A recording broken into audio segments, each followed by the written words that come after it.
Hello and welcome to the Power and Politics podcast. I'm your host, Matthew Cohen, and today I have the pleasure of welcoming RuthieBlum onto the show. Ruthie, how are you? Very good, thank you. And how's it going over there on your end of the globe?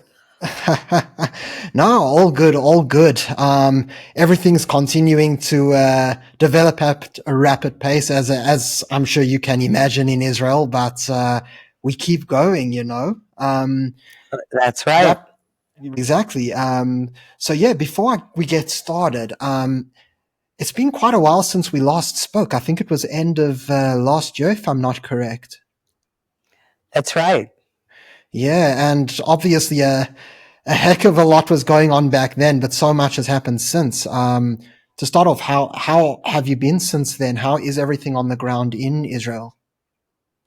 Well, in Israel, on the ground, if you were just walking around, you wouldn't know that there's a multi-front war going around. You wouldn't know it because Israelis are so resilient that even in between reserve duty or usual chaos, it looks normal, but it's anything but normal.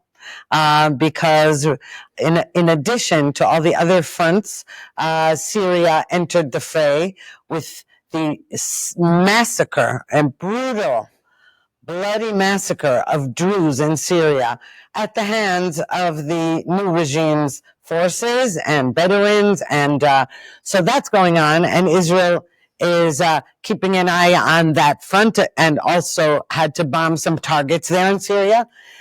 Meanwhile, today, there were more strikes. Israel struck Yemen again, the port in Yemen, because of rockets continuing to be fired from Yemen. And then there's Gaza, of course. The war is still going on. The Hamas won't budge in the negotiations. So there's just a lot going on. Iran, etc. It's everywhere you turn. Lebanon. Right. It's a truly multi-front war, the likes of which I just cannot imagine another country facing, but it's the reality that people need to deal with. And as you said, life on the ground goes on. But before we jump into the Syria front, because that's, of course, huge news right now, I'd like to ask your thoughts on the 12-day war with Iran. So, of course, we've seen quite a lot of conflicting reports. The White House explained that during their attack on the nuclear facilities, their objectives were met.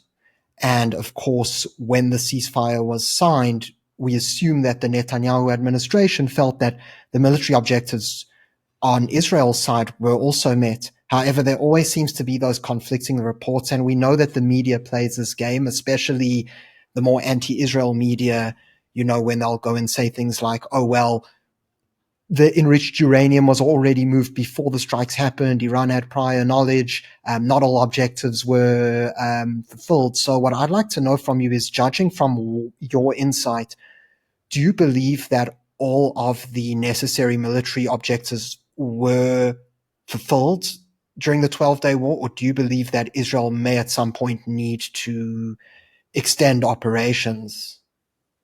Well, they certainly were temporarily fulfilled. We set the nuclear program. When I say we, I mean Israel and the United States set the nuclear program back tremendously. But, nukes are not the only problem out of Iran. The ballistic missiles, the movement of weapons into Iran from other forces, Iran's proxies all over the place. So, of course, not all objectives have been met, but yes, temporarily, enough to quiet it down a bit.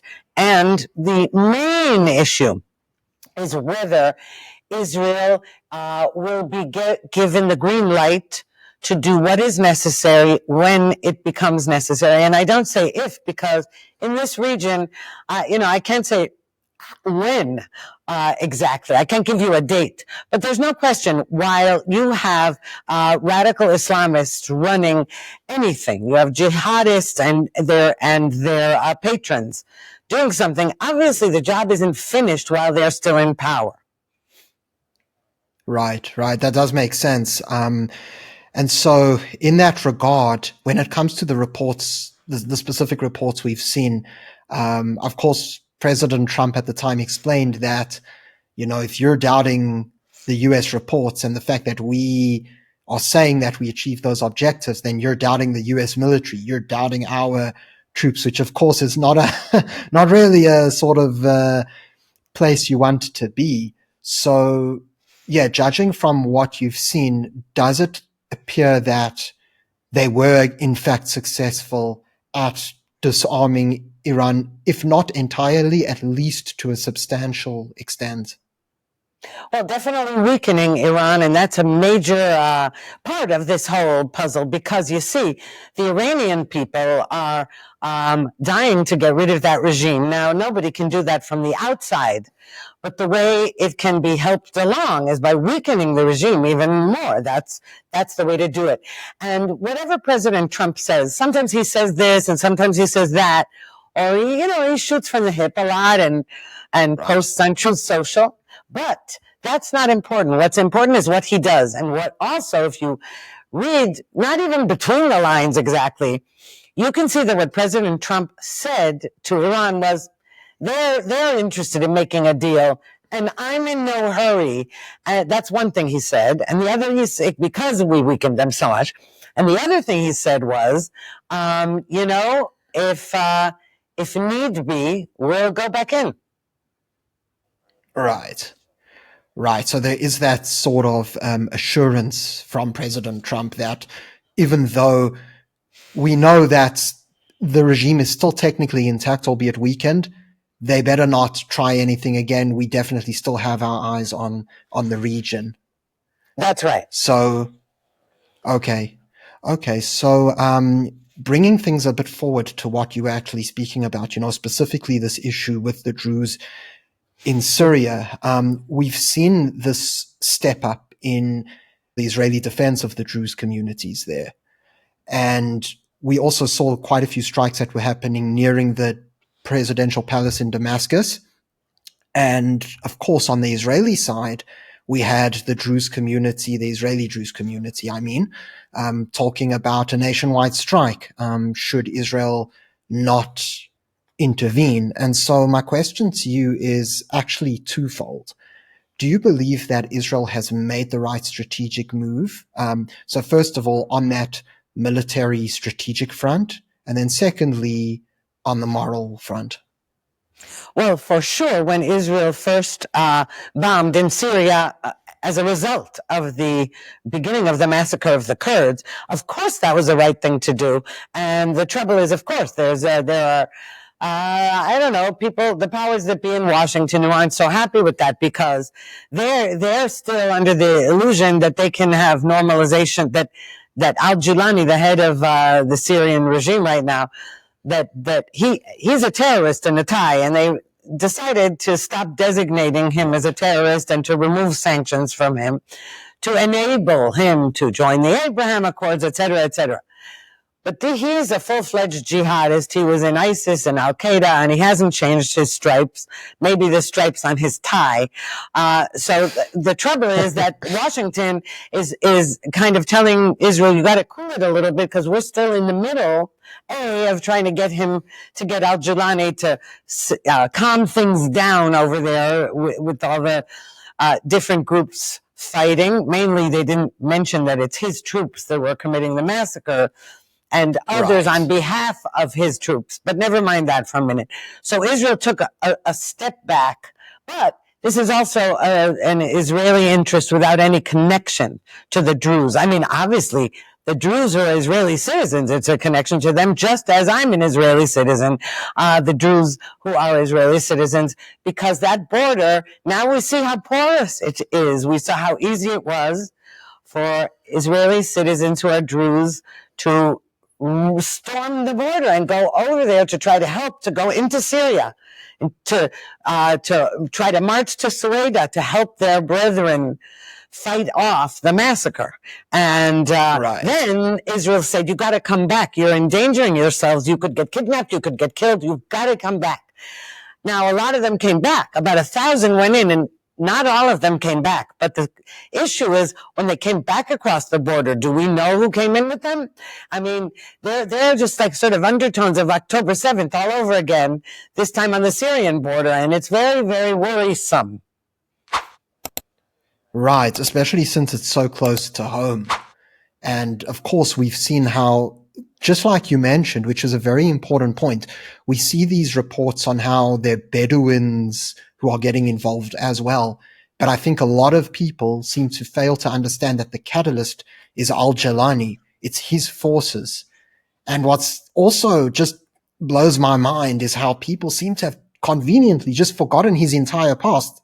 And now that he seems to have styled his beard and he's wearing a suit, that all of a sudden makes him okay. I gotta admit, what you said there definitely resonates, because that just doesn't make sense. I mean, how do we just ignore everything that he's done up until now? This is someone who's had ties to Al-Qaeda. We're talking about 9/11. We're talking about Daesh. It's just unbelievable.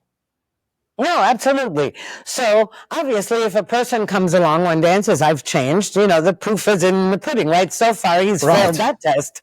So far, he's failed that test. But also, you have to understand, one of the things I think a lot of Westerners don't grasp is that, first of all, the fact that Syria never was a real country. It was delineated in the Sykes-Picot agreement between, that France and England sort of divvied up the Middle East arbitrarily, and the people in Syria are various tribes and sects and religions, etc. Now, what the Bedouin have in common, the point is there are Islamists who are on the side, who are jihadis, and so whether or not a certain, let's say, a person committing a massacre, a rape, a beheading, they are committing atrocities there. They are committing atrocities just like Hamas committed on October 7th. Kidnapping babies, raping girls, beheading people. They're also violently shaving off their beards, like what the Nazis did to Jews in the Holocaust. It's outrageous what's going on, but this is what jihadists do.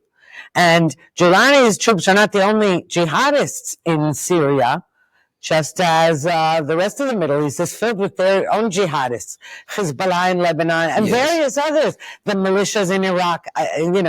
It's everywhere. Right.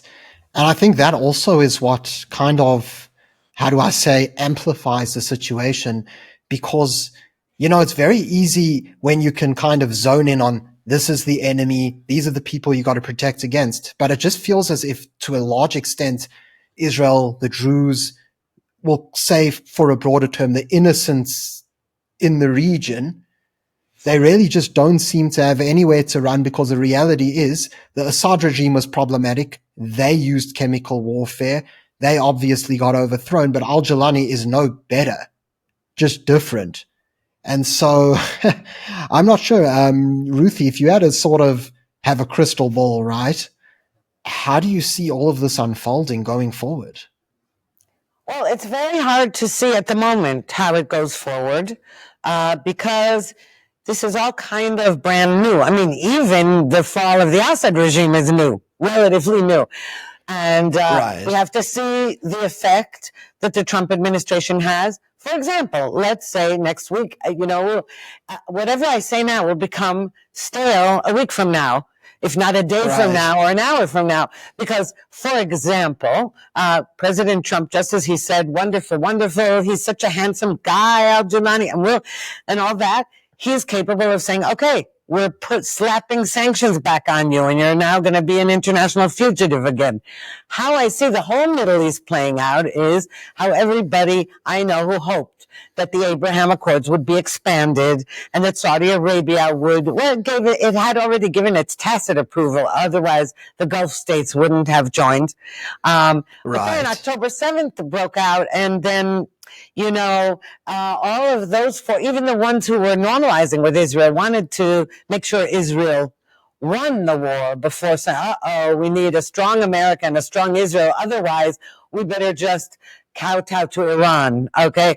And yet simultaneously paying lip service to the anti-Israel rhetoric and propaganda, how it's only because Israel didn't allow for a Palestinian state and all that kind of nonsense. Even our Abraham Accords partners were saying that publicly. So when you ask me how I see this unfolding, I don't know. It's better to ask me how I hope it unfolds. And how I hope it unfolds is, first of all, that we beat the crap out of Hamas in Gaza, and we've got to finish that job. And I think that our problem is that we're negotiating with terrorists, and all they're doing is saying good. Every time we say no, they concede more. And I think that's very bad. And now there's tons of humanitarian aid going into Gaza. And that is, the UN isn't even picking up the trucks in order to say, isn't even picking them up and distributing the new trucks I'm talking about, not the Gaza Humanitarian Foundation, which is a private American enterprise that was working until Hamas also started killing them. But the UN hasn't even come to pick up those trucks, and yet is continuing to say we're starving Gazans. So the whole thing is, immoral doesn't begin to describe. It's bad enough that you have these barbarians committing atrocities, but the West that is apologists for them, the UN, it's disgraceful. Right. And unfortunately, it seems that they're just continuing to go along with this narrative. And we've seen it, like you've said, when it comes to the partners in the Abraham Accords and even the potential partners. We've seen it when it comes to the aid trucks that are going in, and the same arguments that have existed since October the 7th, especially about this genocide myth, just seem to continue to be perpetuated. I mean, if we take a look at the other conflicts in the region, I'm not even talking about what's going on with the Druze right now. If we even look at, for example, what happened when the US fought against ISIS in places like Mosul, people don't know who's civilians, who's terrorists. And this isn't me arguing or criticizing the US. It was a war that had to happen, right? You take a look even in Syria before al-Jilani. I mean, you had over 500,000 deaths from the Syrian civil war. It's just unbelievable. And so, Ruthie, I think unfortunately what we're seeing here when we're talking about whether it's the genocide claim, whether it's the issue with these aid trucks, or whether it's just the general condemnation that we see from Abraham Accords partners as well, unfortunately, all that it seems to boil down to is just the same narrative, the same anti-Israel narrative that gets pushed by the UN. And unfortunately, it's rife, and we see it with this anti-Semitism going across the world. This is an agenda that's being pushed. It is important for us to reinforce other like-minded people who just feel so despondent. Imagine a student at a university, and everyone's screaming free, free Palestine, and he's alone, and he needs people like me or you to write and to talk, and so they can feel reinforced. But if you think for 1 minute that our defense of Israel, anybody's, as great as it is, and I can give you names of people who don't even live in Israel who are wonderful, lots of really good people, good influencers, and brilliant ones, okay? You think it helps?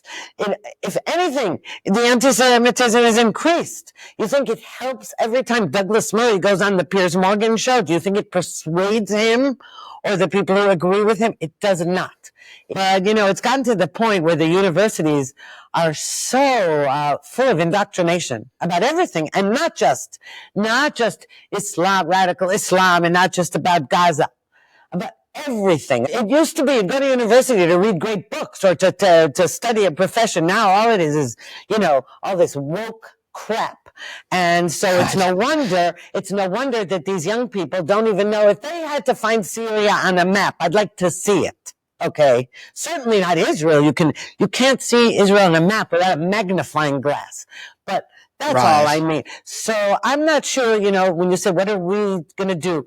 I have stopped the breastfeeding about, it's so terrible, and then we don't explain ourselves enough. My feeling is you win, and you kill who you have to kill in order to win, and you kill the bad guys, right? It isn't indiscriminate killing. It is killing to save your life. So that's my feeling about it. I don't know what's going to happen, but I think we have to we have to have our swords sharpened, and that is true throughout Jewish history. And when we don't, we are surprised. We're taken, like on October 7th, from our ridiculous fantasies about how you just need work permits for Hamas and then they'll leave us alone. Whoever had that ridiculous idea, many of our security are the top security brass. So I'm fed up with all that. I think that we have to really calculate how to win and not how to win over the anti-Semites. Right. Well, a lot to digest there. Going back to what you said near the beginning regarding Hasbara, I think to a very large extent that's true, because although it is good to do Hasbara, because you need an online presence, everybody needs a presence in the media, online, it's just the way of the world. But if we're being honest with ourselves, everybody has access to information.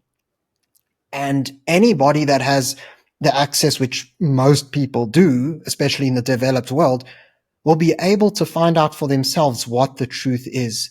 Now, if I had to take a look at statistics, right, Hamas has been saying for the longest time that over 50,000 people have been killed in Gaza. If we were to hypothetically take that figure, right, and believe it, the reality is we don't know how many of those are civilians, how many are militants, terrorists. We don't know that.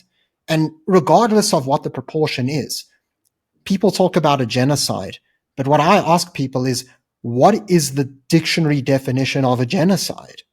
And I mean, the dictionary definition is, it's the systemic elimination or extermination of a group of people, whether it be race, religion, culture. It's a certain group of people. And that's just not what's happening. Since the start of the war, the Gazan population, if we are to actually believe the same authority, by the way, has increased by about 1.5% because the births are exceeding the deaths. How is that a genocide? Actually, it's not only Hamas that said that the population has increased. There are these annual CIA population statistics for the whole world. And according to those statistics, that's true. Now, you're right. You can't believe Hamas's figures. In the first place, do you know how long it takes to count casualties? Do you know how long it took after October 7th to identify bodies, to separate, to know how many actually at the end were killed at the Nova Festival or in the homes, how many soldiers, how many people were kidnapped into Gaza? It takes time to count. They have to go through forensics. Okay. And from the very beginning, Hamas is saying, oh, this many people were killed. Like, really? Who was on the ground counting them? Where is your morgue? How do we know that? They purposely hide behind civilians as human shields. Second, many of them are not what you call innocent civilians, because even if they're 15 years old, they're holding RPGs and shooting at my family members who are fighting in Gaza. Number two. Number three, not a hair on anybody's head in Gaza would have been harmed, not by Israel, if they hadn't perpetrated October 7th. But even after they did, okay, give us all the hostages, put down your weapons, and you're done, and we're done with you. I'd like to delve into a little bit of the internal issues that are going on in Israel right now, because unfortunately, while there's so much in the region, Israeli politics also doesn't ever stop. So a little bit earlier last week, we saw this issue where United Torah Judaism and Shas, two members of the coalition, back then were members of the coalition, they took issue with the military exemption draft bill for Haredim. And what I'd like to ask you specifically about that scenario is, first of all, do you think that they were correct in deciding to withdraw from the government? But also, what do you think of the timing of that decision? Because, of course, elections are supposed to be held in October 2026, right? Which isn't a very far way away. And so I wonder, does it make sense to do something like that now? And also during a time when there's so much war going on. I mean, do people have that time to set up election campaigns when there's so much to deal with? No, you're absolutely right. It's terrible timing. And yes, Israeli politics it is so enraging. It's always been like that. There's just like people that act as though they don't know that this always happened through every war and every government, etc. But mainly since 1977, and the reason since 1977 is that was the first time that the elite left, who believed that they own this country, lost an election. The very first time was in 1977 when Menachem Begin became prime minister. And since that time, there's been an ongoing outrage at the right. There's been this split, okay? And no amount of wars or terrorism has changed that. But I'd like to say on this issue of the Haredi draft bill, every single player in this scenario, I don't know what you want to call it, or conflict, internal conflict, every single one of them ought to be smacked in the face, okay? They're all wrong. The trouble here is they're all wrong. And what do I mean by that?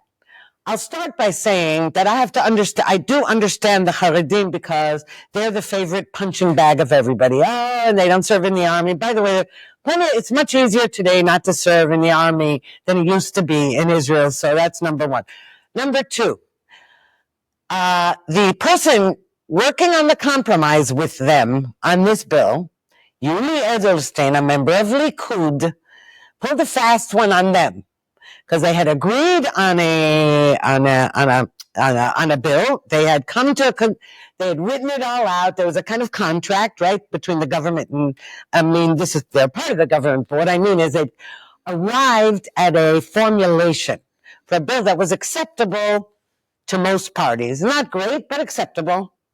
And it involved something like, okay, I don't know every detail because, again, you hear a million different details, but basically the premise was, if you're a full-time Torah scholar studying, you're exempt. Everybody else got to go to the army, right? Or you get penalized. Right. Like, why should you get benefits and not be like everybody else? You're an Israeli. Anyway, there was some draft of the bill, and then the Iran attack happened. We launched the Iran attack, and then America joined. It's a 12-day war, as you talked about. And then when Yuli Edelstein came back to the Haredim with the bill, he had changed the whole thing. So they threw a fit, which you can understand, okay? So they threw a fit, and then I think they should not bolt the government.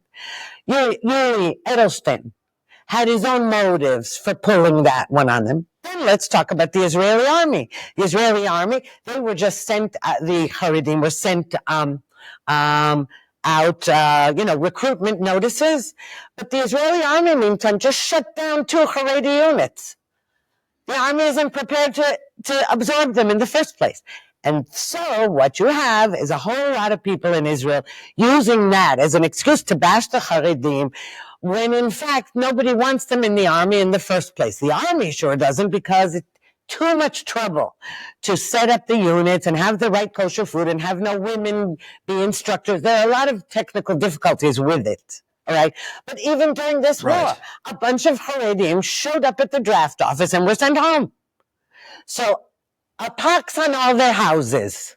They should all shut up and let's win this war. And if what we care about is having Haredim in the army, then we should be working up towards that with the units, with proper training. Not all Haredim also have to be in combat. Not all Israelis are combat soldiers. Right. There are many jobs in the army that are not where you're in combat. Many respectable ones. And so it could be worked out. This isn't the right timing. But as I said, a pox on all their houses, unfortunately. Right. It's a very unfortunate situation. But given by the way you're speaking, because of course, withdrawing from the government is problematic. The timing's problematic. Does it sound to you that Yuli Edelstein basically was the source of the current dispute due to pulling a fast one, as you called it? Or, yes. Yes, I do. Okay. I think that he did that. Again, it's not because they're pure as the driven snow or something like that, all right? But he did change. He did change it. And when he went on television to talk about it, his tone was extremely punitive.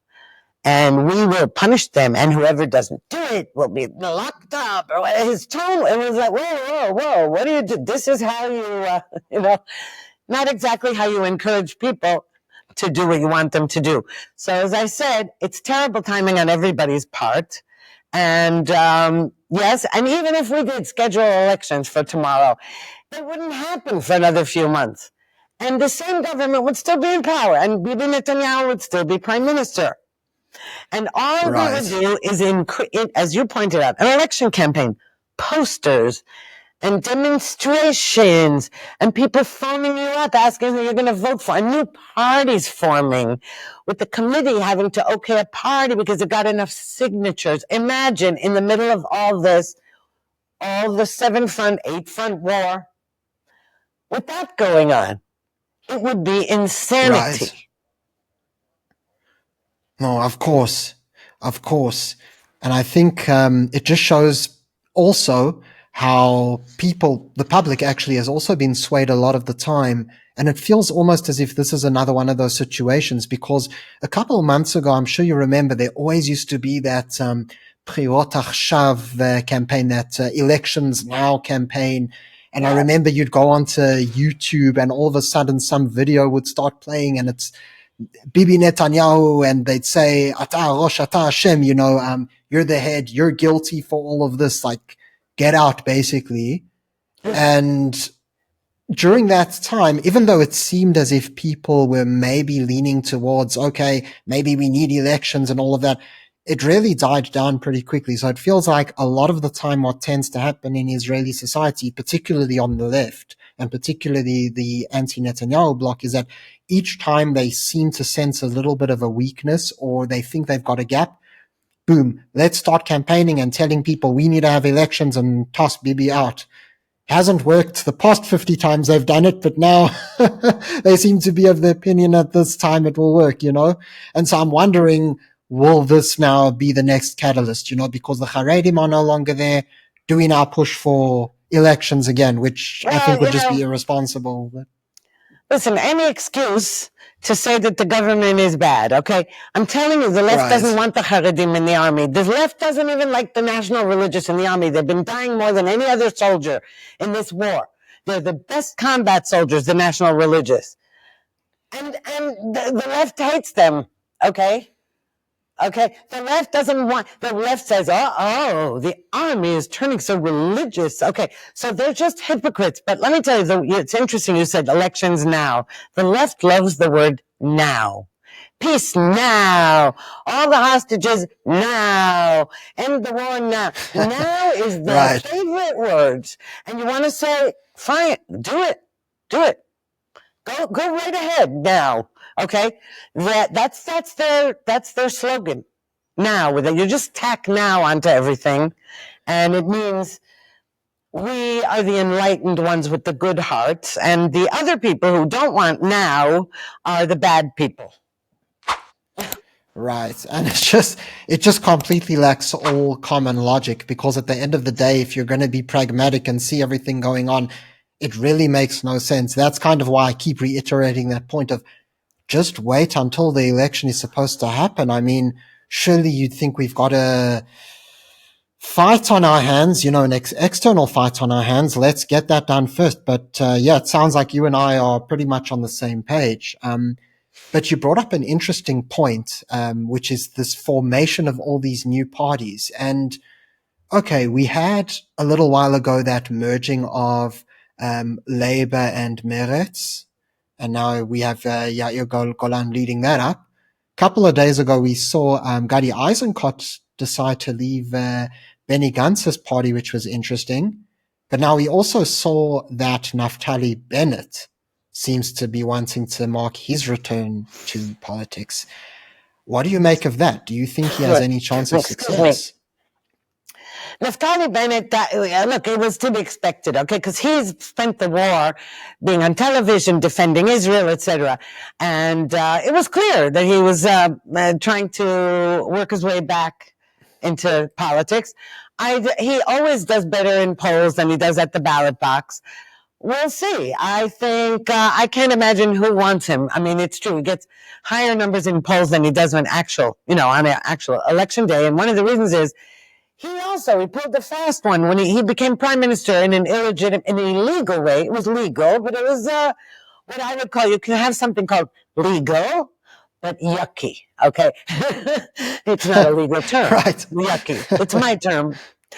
Where, he had 6 seats and he finagled to form a government out of that. That never happens like that, but he did it through legal means, by the way. It's not that he did something illegal, but it was nauseating. And so the people who really supported him, who were to the right of Netanyahu, most of them abandoned him or, no longer have any tolerance for him because he took their vote and handed it to the left. So they're angry at him. The left always hated him. The left always hated him because he was a right-winger to the right of Netanyahu. So I'm not really sure who is interested in voting for him, because there is no center, or everybody tries to pretend to be center, because actually the genuine centrist party in Israel is Likud, Netanyahu's party. That's the genuine center in Israel. As much as the left try to pretend, no, that's not true. That's right. So I'm telling you, that's the center, and that's why it gets the most seats. Okay? That's exactly why. And why it will again. Because even if it can't form a coalition, but in every poll, even the lefty polls, they try to say, no, Likud is dropping. It depends which poll you look at. But there are other parties you don't realize that are already planning, or they're calculating. But again, even if those parties win, they're not going to be the leading party.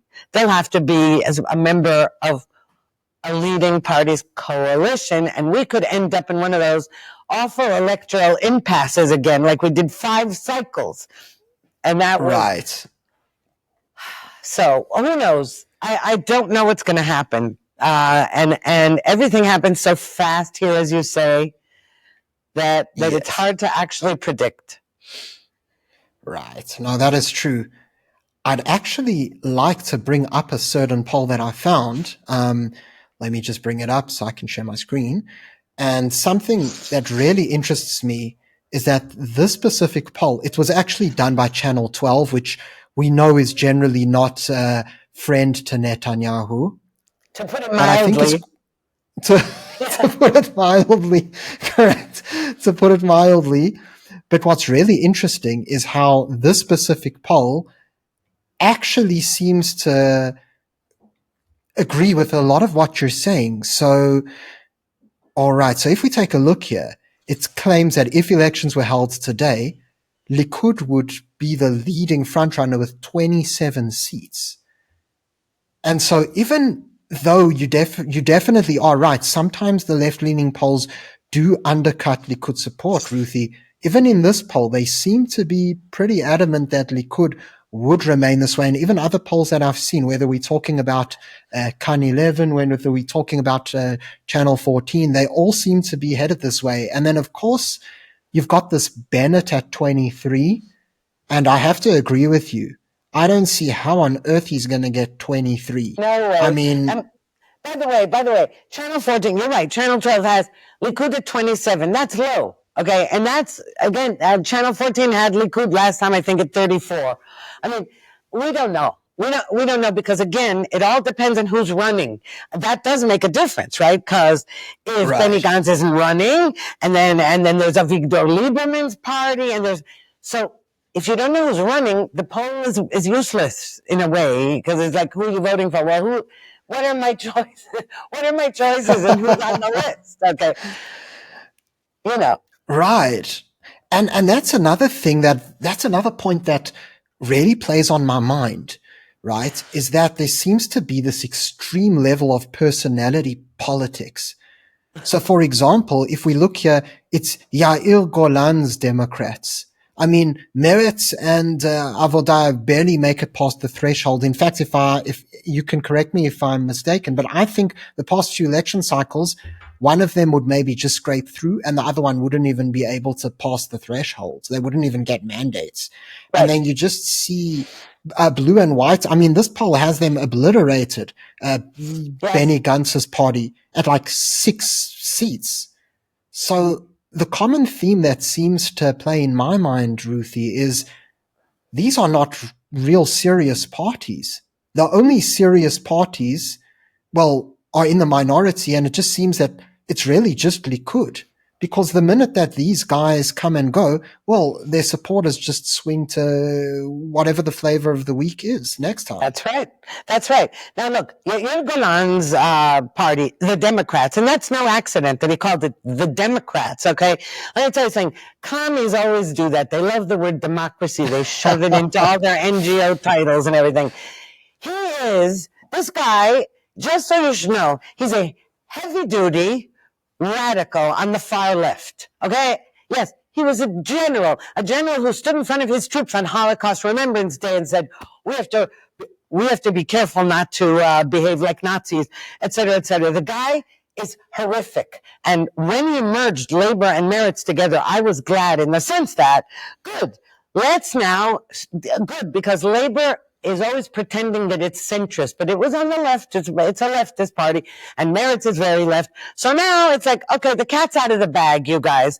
This is the leftist party, and Yair Golan is proud to be a leftist, but calling it the Democrats is a nice little touch, right? To pretend that you're, right. He didn't call it the communists, right? Which would have been more apt. But never mind that even. If he does well, again, with the polls, it's hard to tell. I would imagine he wouldn't do well except among the professors and the blah. We'll see. But if your choice is between left and right, right, then you have Likud as the main party, and if Yair Golan becomes the main party on the left, I mean the largest on the left, we'll see. Most Israelis are not that far left as Yair Golan. They're just not.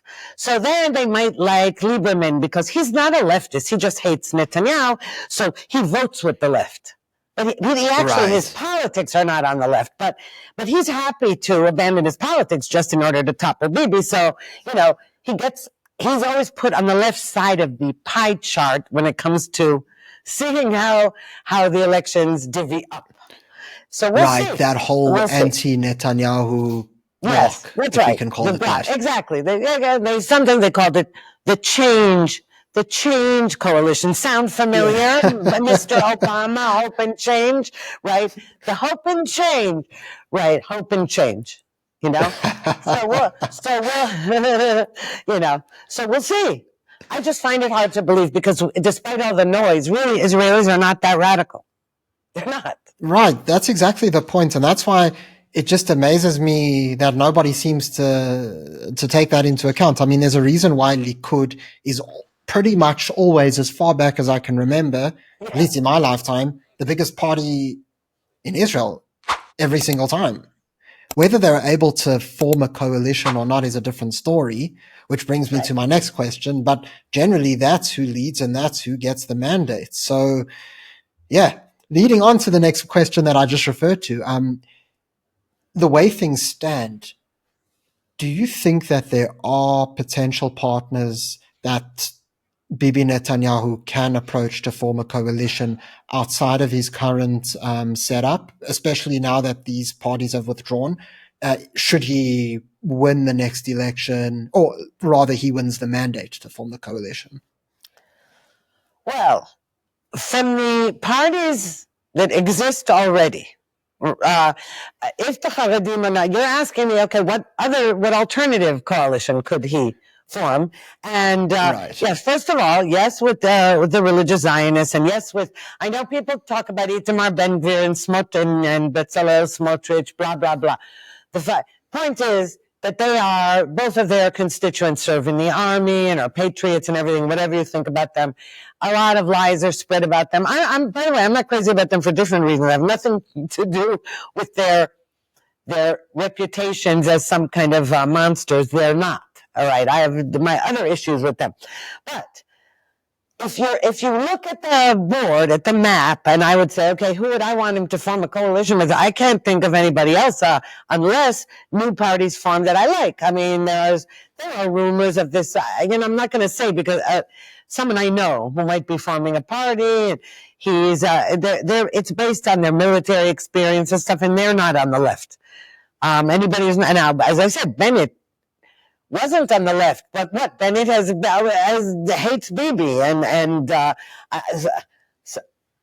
so I really don't. I can't imagine how the pie will, how a coalition will form, which is why I always have said, people, stop voting for small parties.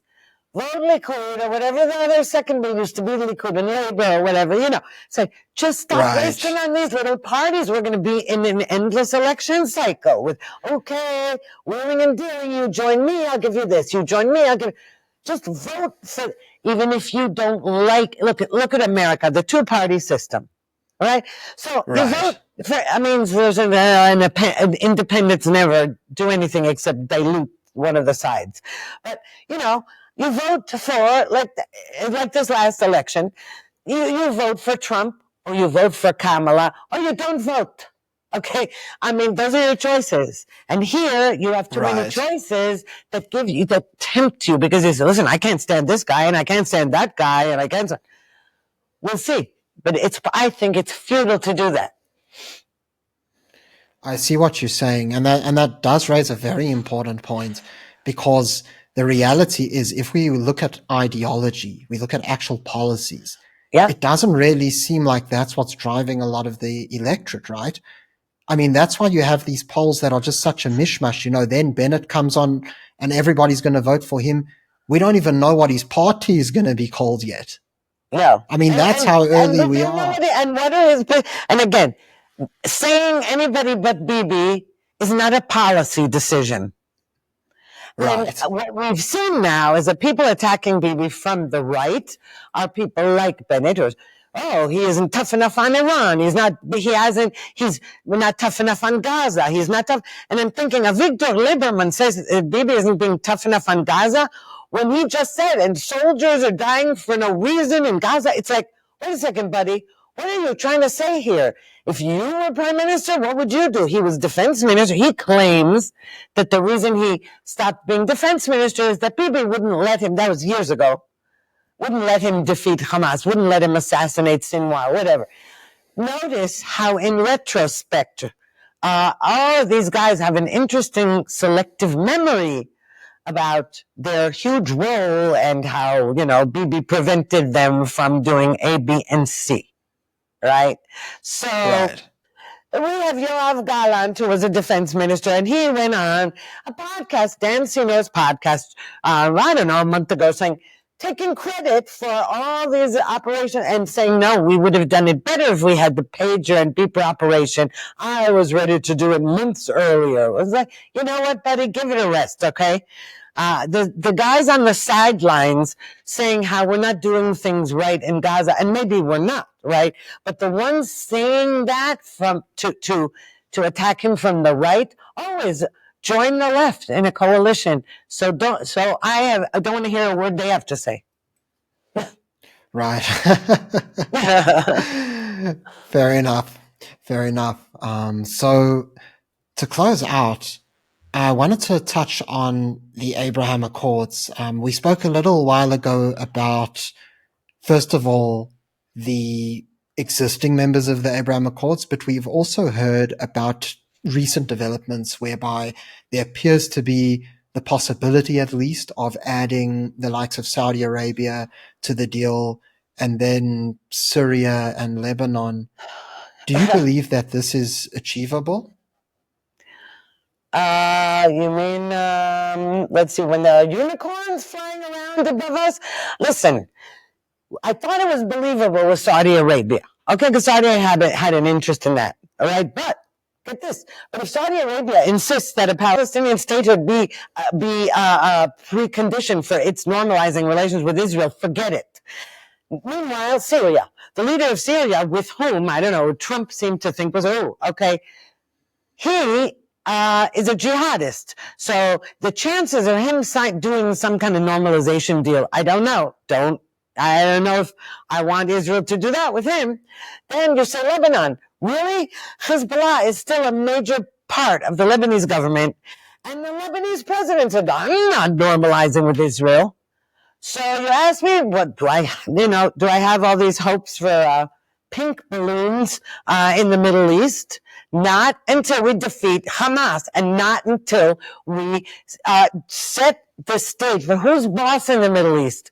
Israel is the on the front lines boss, and America is the boss from afar. And it all depends on what power we exert, because otherwise there's no chance for normalization. As I said, we'll see. We'll see. All right. Well, Ruthie, I want to thank you very much for coming on. It was great to see you again, and really great to hear your insights on a lot of key issues. Well, thank you so much for having me again. To be continued. When the next time we talk, everything I said could be null and void. We'll see. We'll see. I'll wait in great anticipation, Ruthie. Thank you very much. Thank you to everybody for watching. For those of you who want to see a little bit more of Ruthie's content, be sure to check her out on the Israel Undiplomatic JNS TV podcast, the link to which is in the description box below. Until next time, I'm Matthew Cohen, and this is Power and Politics.